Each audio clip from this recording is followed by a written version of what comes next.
Hello there. In this video, we're going to be talking about integration tables and how to use them to integrate. A typical integration table, like this one from the OpenStax textbook, is going to be broken down into different categories. Usually they start off with your basic integrals, which any second semester calculus student should already be familiar with most, if not all, of these integrals. Now you'll notice that they're all in terms of u. So that means that u is some function of x, and the derivative du is also going to be a part of the integral. As an example, with the first one, we have u, some function of x to some power, times its derivative. The second category would be trigonometric integrals.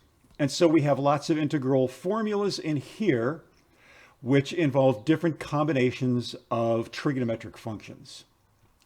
After that, we go into exponential and logarithmic integrals.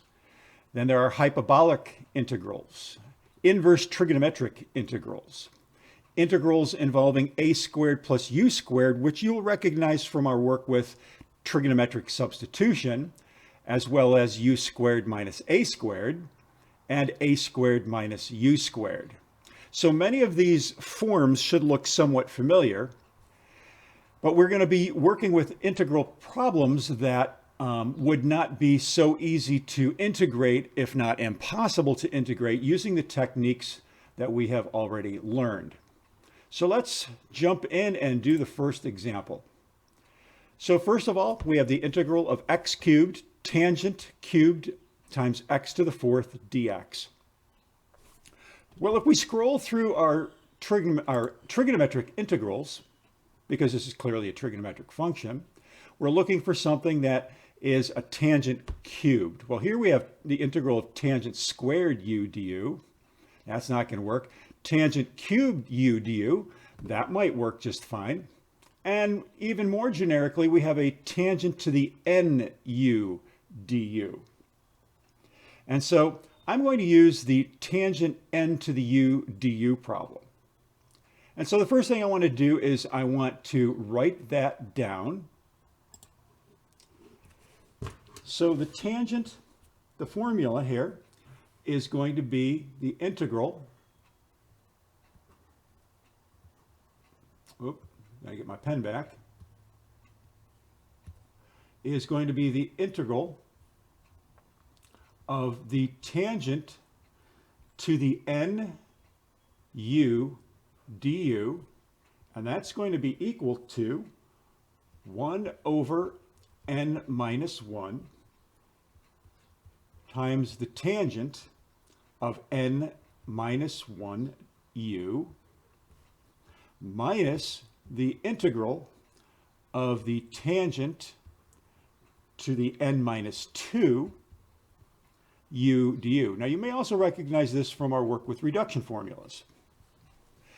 Now we need to determine what n, u, and du are, because right now the integral that I'm working with doesn't really look like the tangent n to the u. It's got all this, these algebraic parts to it, the x cubed. However, if we let u be equal to x to the fourth, then du dx is going to be 4x cubed, or dx is going to be equal to du divided by 4x cubed. So we take our original integral, we have x cubed times the tangent cubed. Now this is going to be of u, and dx is now du over 4x cubed. So we're doing a u substitution here. So x cubed and x cubed cancel out. And so what I'm left with then is 1/4 times the integral of tangent cubed u du. And so now that fits this form right here. So we have to do a little bit of algebraic manipulation using u substitution to get it to fit this particular form. All right, so it fits that form. Now let's do this part over here on the right-hand side that tells us what the integral is actually going to be. So first of all of this is being multiplied by 1/4, so let's not forget that. I always do. So we have 1 over n minus 1. Well, in this particular case, n is equal to 3, the exponent here. So we have 1 over n minus 3, which is 3 minus 1, so we're going to have 1/2 times the tangent of n minus 1, which will be tangent squared of u, minus the integral of the tangent to the n minus 2, which would be 3 minus 2, or to the first, times u du. Well, let's go through and integrate the tangent of u. And we know that the integral of the tangent of u is the logarithm of cosine of u. So this is going to be equal to 1/4 times 1/2 tangent squared u minus the logarithm of the absolute value of u, of cosine of u rather,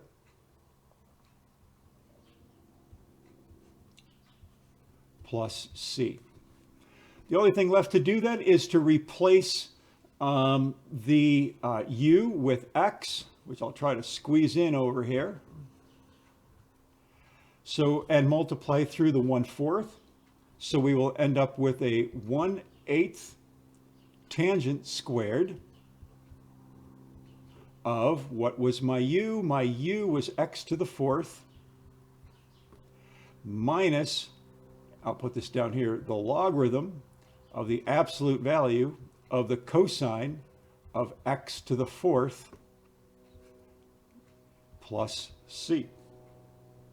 And we have a 1/4 out here. Don't forget to multiply through that 1/4. And there we go. So that is the function, the integral of x cubed, tangent cubed, x to the 4th dx integrated. Let's do one more example.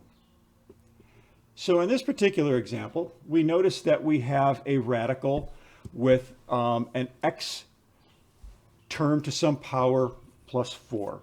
So what we have to do is we have to figure out what is the best form that we might be able to fit this to in all of these integrals. Well, I'm going to go to the ones with a radical, and not only with a radical, but a radical that has an a squared plus u squared in it, because quite frankly, that's kind of what this looks like.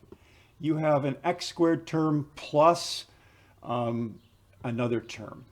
So looking through some of these problems, we want to look for something that looks somewhat similar to this. So first of all, the radical is in the denominator. And so I'm looking for something that has a radical in the denominator with an a squared plus u squared. And so there's a few of them in here. And in number 72, we simply have a du over an a squared plus u squared. 73 have a u squared du over a squared plus u squared. 74, we have a du over u plus a squared plus u squared. So there's lots of different combinations of an a squared plus u squared. So I want to try to fit it to one of these. So I'm going to go back to my problem here and say, what can I do to make this look like one of those patterns? And so what I'm going to do is I look at the numerator and I notice, well, I have an x cubed, and if I pair up that x cubed with dx, that might be my derivative. What would that be the derivative of? Well, that would be the derivative of a u being x to the 4th. If I had a u being equal to x to the 4th, the derivative du dx would be 4x cubed. And so I have an x cubed and a dx, and so dx is going to be equal to du over 4x cubed. So it looks like I have the x cubed dx would simply be a du minus the constant, but we have a du over, what would the radical be? Well, the radical isn't x to the 4th, it's x to the 8th. So what would u squared be? U squared would be x to the 8th. So this looks like a u squared. If I let u be equal to x to the 4th, then u squared is x to the 8th. And of course, my a is going to be 2. And so what I have is I have this fitting the pattern of a du over the square root of a u squared plus a squared. And so I just need to be able to fit this into that particular pattern. All right, so going back to the actual table, let's see what the formula is for this. Number 72, we want the log of u plus the square root of a squared plus u squared. So let's write that down. We're going to have this being equal to the logarithm of u plus the square root of a squared plus u squared, and then of course plus c. So when we substitute our u's in here, let's not forget that in our dx, when we replace this dx, when we change it to a du problem, we have this 4 in the denominator. So we're going to have to bring that 1/4 out, just like in the last problem.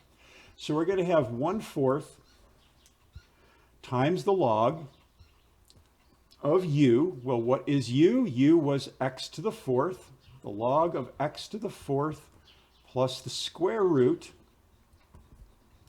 of a squared, which is 4, plus u squared, which is x to the 8th, plus c.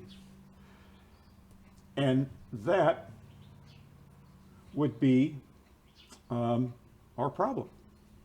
That would be the final solution to this particular problem. Okay, I hope this video helps you at least to get started on how to think about using the integration tables.